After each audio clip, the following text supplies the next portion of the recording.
مولا علی شیر خدا فرماتے میں نے اسی سے تو رب کو پہچانا ہے کہ جو میں کرنا چاہتا تھا وہ نہیں ہوا بلکہ وہ ہوا جو میرا رب چاہتا تھا۔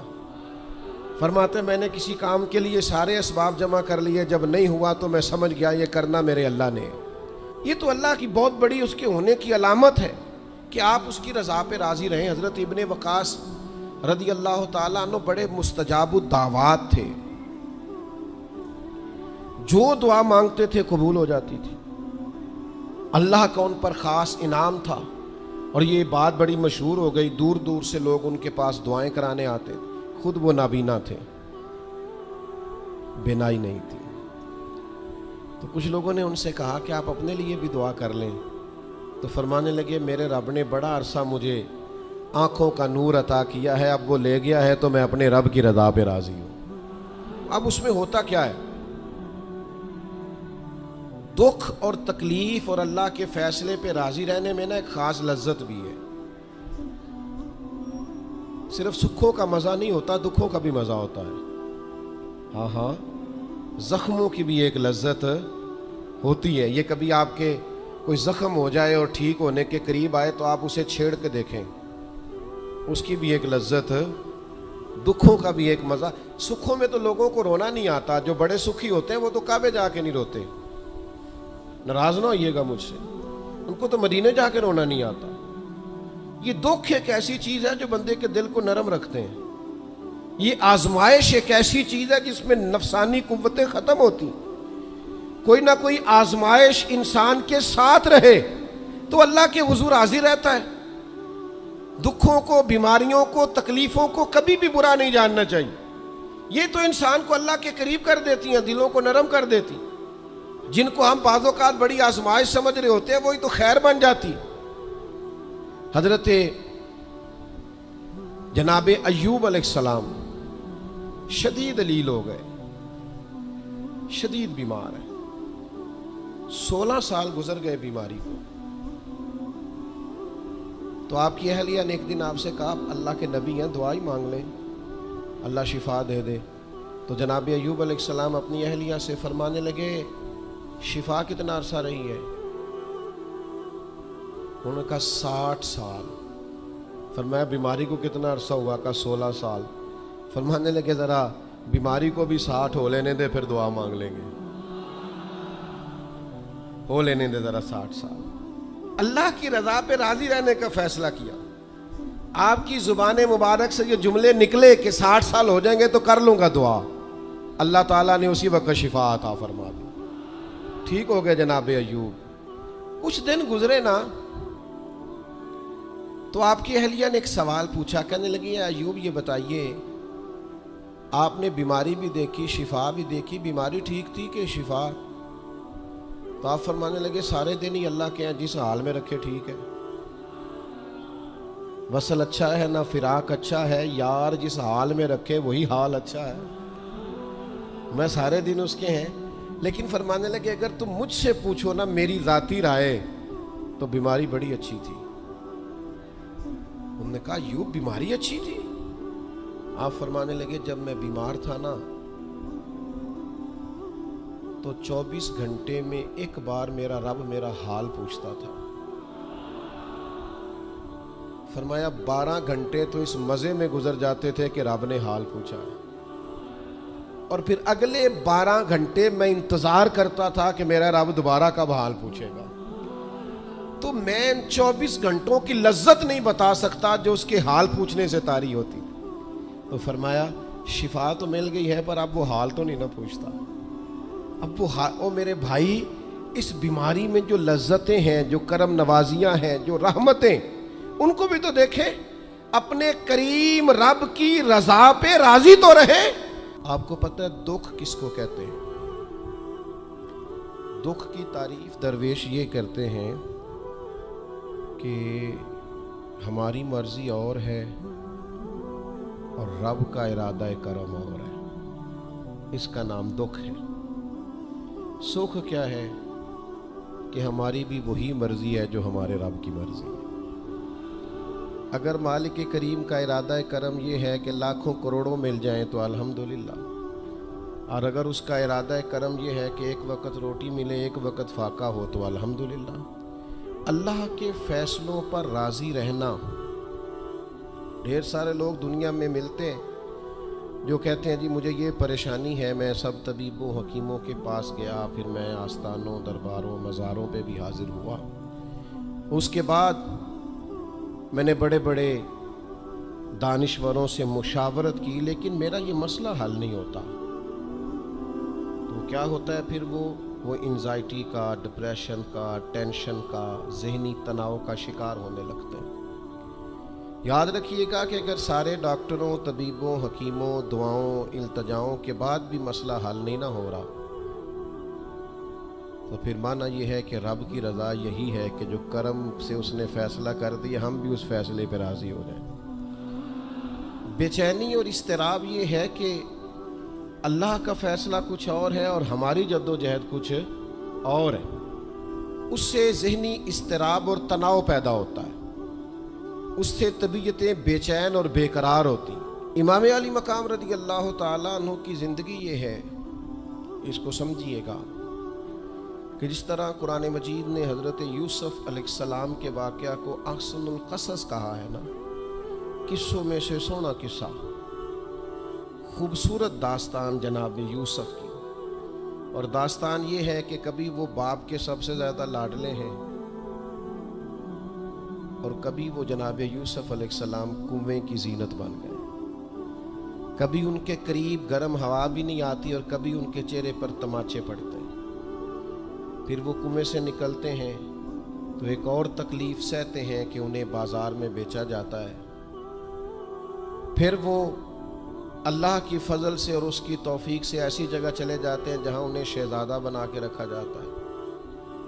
کچھ زندگی بڑی آسودگی اور آسانی کی طرف بڑھنے لگتی ہے کہ پھر ایک فیصلہ کرم ہوتا ہے کہ جناب یوسف کو جیل میں جانا ہے، تو وہ کسی جگہ شکوہ نہیں کرتے، وہ کنویں میں جاتے ہیں تو پھر بھی اللہ کی رضا پہ راضی ہیں، وہ شہزادے بنتے ہیں تو پھر بھی اللہ کی رضا پہ راضی، وہ دوبارہ جیل میں ڈال دیے جاتے ہیں تو پھر بھی اللہ کی رضا پہ راضی ہیں۔ پھر اللہ کا فیصلہ ہوتا ہے کہ جس ملک کے وہ قیدی تھے نا، رب اسی ملک کا انہیں بادشاہ بنا دیتا ہے۔ یہ انسانی زندگی کا ایک دستور ہے کہ آپ کو دکھ بھی آئیں گے، سکھ بھی آئیں گے، آزمائشیں بھی آئیں گی، تکلیفیں بھی آئیں گی، لیکن سکھوں کا معاملہ تو ہم بڑے لطف کے ساتھ اور ذائقے کے ساتھ گزارتے ہیں، دکھوں کی باری آتی ہے تو شدید اضطراب کا شکار ہو جاتے ہیں۔ بالکل یہی زندگی جناب امام حسین رضی اللہ تعالیٰ عنہ، آپ کبھی خوبصورت پہلوؤں پر غور کریں نا کہ امام علی مقام وہ ہیں کہ کبھی وہ سجدے کی حالت میں نانا کے کندھوں پہ ہیں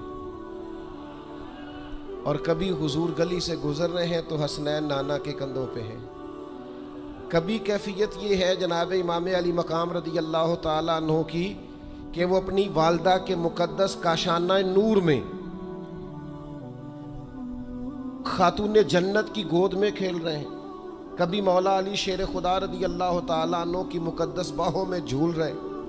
یہ سارے نظارے انہوں نے دیکھے، لیکن پھر وہی حسین ابن علی تھے انہوں نے کربلا کا خشک میدان بھی دیکھا، انہوں نے وہ چٹیل پہاڑ بھی دیکھے، حق کے رستے میں اپنی اولاد کا قربان ہونا بھی دیکھا۔ کسی جگہ شکوہ نہیں کرتے، بلکہ وہ کہتے ہیں جس حال میں میرا رب رکھے میں اسی حال میں راضی ہوں۔ ہمارے ہاں یہ ہوتا ہے کہ ہم سکھوں کو تو یاد ہی نہیں رکھتے، ہمیں صرف تکلیفیں یاد رہتی ہیں، صرف آزمائشوں کو یاد رکھتے ہیں، مثبت پہلوؤں کو نہیں سوچتے۔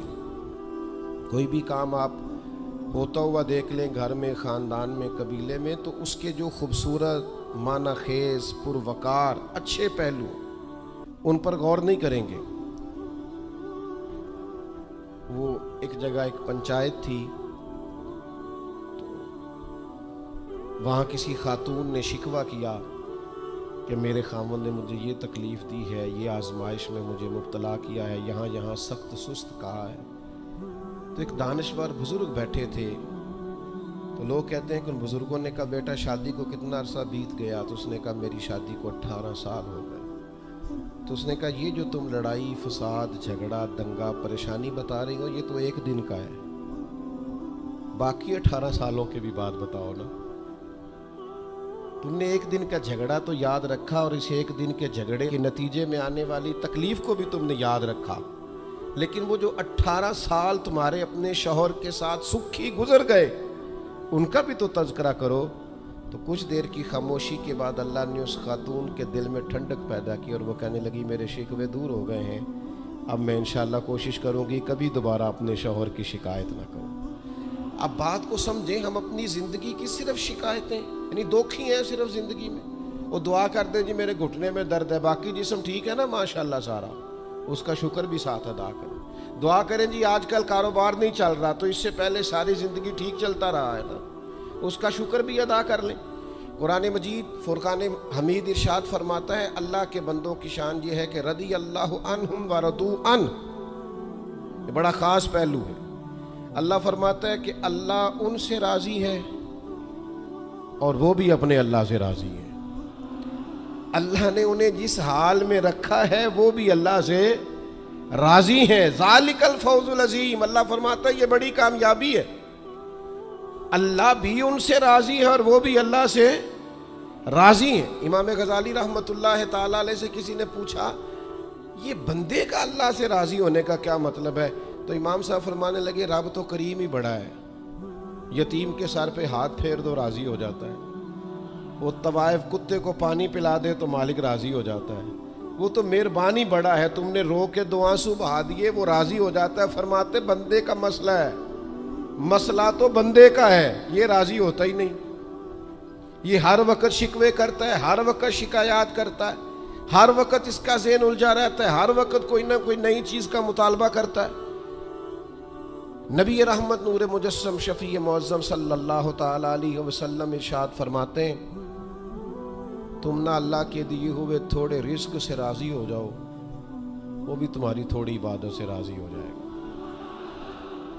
لیکن ہمارا حال یہ ہے کہ ہمیں سب کچھ چاہیے اور نتیجے میں اگر کوئی خدمت کرنی پڑے، کوئی ڈیوٹی کرنی پڑے، کوئی کام کرنا پڑے تو اس کے لیے ہم تیار نہیں ہوتے۔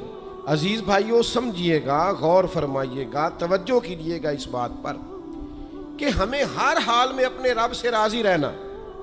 آزمائش آ جاتی ہے، دکھ آ جاتے ہیں، محنت پوری کریں، جد و جہد پوری کریں، جو کام آپ کرنے جا رہے ہیں اس کے لیے جتنے ضروری اسباب ہیں وہ جمع سارے کریں، لیکن نتیجہ اللہ پہ چھوڑ دیں، رزلٹ اپنی مرضی کا نہ مانگیں۔ یہ عقیدہ توحید یہ ہے کہ نتیجہ جو رب ہمارے لیے نکالے وہ نتیجہ ہمیں قبول ہونا چاہیے۔ درویش نے ایک جملے میں بات ختم کر دی، وہ کہتے ہیں دکھ قبول محمد بخشا، بس راضی رہن پیارے۔ اگر پیارے راضی ہیں دکھ دینے میں تو پھر ہمیں یہ دکھ قبول ہے اور کئی دفعہ قبول ہے۔ تو اپنی طبیعت کے اندر یہ مقام تسلیم و رضا لائیں، ہر وقت اپنے رب سے راضی رہیں۔ صحیح مسلم شریف میں حضرت عمر فاروق رضی اللہ تعالیٰ عنہ کا ایک جملہ بڑا خوبصورت ہے اور حضور اس کو سن کے بڑے راضی ہوئے، صحیح مسلم میں موجود ہے۔ حضرت عمر نے ایک موقع پر جب سرور کائنات علیہ السلام کو تھوڑا ناراض دیکھا، حضور کے چہرے پر کچھ آثار ناراضگی دیکھے، تو جناب عمر نے ایک جملہ کہا تھا جو بڑا حسین ہے اور کتب احادیث میں چمکتا ہے۔ حضرت عمر نے وہ بات کہی تو حضور کی ناراضگی خوشی میں بدل گئی، نبی پاک علیہ السلام کے چہرے پر جو آثار ناراضگی تھے وہ خوشی کے تصورات میں بدل گئے۔ حضرت عمر عرض کرنے لگے رضیت باللہ ربا وبالاسلام دینا وبسیدنا ومولانا محمد نبی و رسولا۔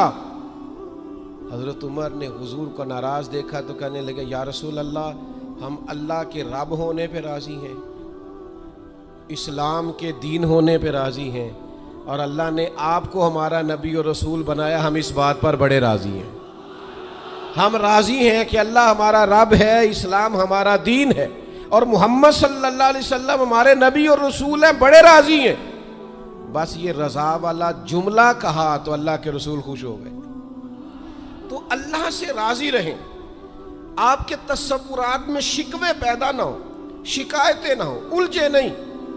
اور بہت سارے لوگ ایسے ہیں جن کا خیال ہے میری بڑی شان ہے تو میرے اوپر مشکلات کیوں آتی ہیں۔